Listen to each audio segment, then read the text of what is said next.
Although both systems are mostly the same, there are some rules differences between Black Swan and Orange Swan.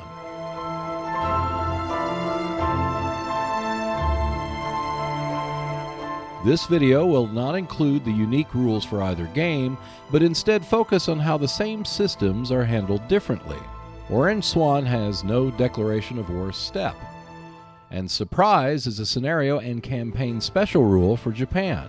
In Black Swan, Surprise is a +1 hit bonus for ground and air units only, and used whenever a nation declares war on another. Supply, which includes eligibility in Orange Swan, can only be traced through controlled sea zones.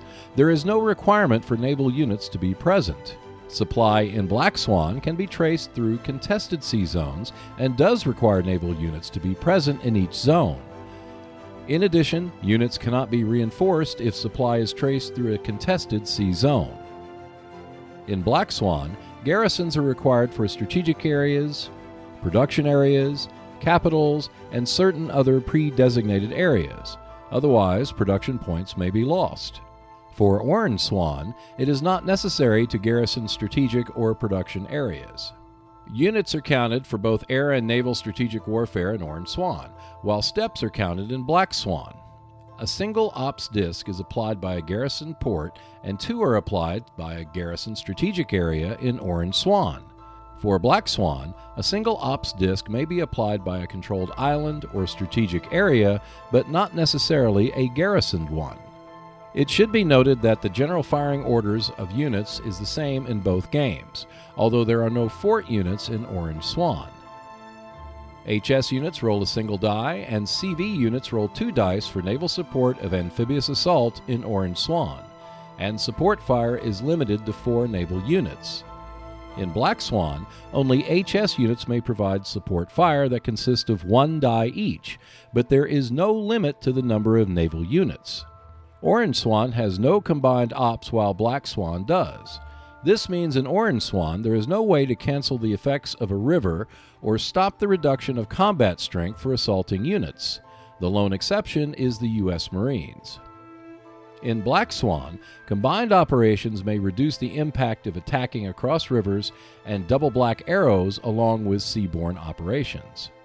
All air units in Black Swan have a range of 2, while in Orange Swan, Japanese air units have a range of 3. Allied air units have a variable range in Orange Swan. Sea zones must be controlled to use strategic movement in Black Swan. Because there are multiple bodies of water, it's possible to use more than a single strategic movement point. For Orange Swan, ground and air units can use strategic movement through contested sea zones while using only a single strategic movement point per unit. In both games, retreat after combat occurs immediately after each individual combat occurrence is resolved, and not at the end of the combat phase. The retreat priorities are identical in both games. Only count steps for the first highest tied unit class. If there's still a tie, the attacker retreats. Air units retreating after a failed amphibious assault can fly home without the need for sea transport in both games. That is a change from the Black Swan rules, which originally required naval units to carry the air units. However, in Black Swan, the units are still limited to a single sea zone for retreat by sea. In both games, a naval unit used for strategic movement cannot also provide assault transport or retreat by sea in the same land phase. The BLITZ phases in both games are quite different. Oceanic and Continental Disc exist in Orange Swan. With the Oceanic BLITZ Disc, you can engage in a double naval phase, something you cannot do in Black Swan. In Black Swan, the BLITZ Disc grants a second land phase to a specific individual front. All units in Black Swan who surrender provide production points to the enemy. In Orange Swan, only surrendering Allied units provide the points.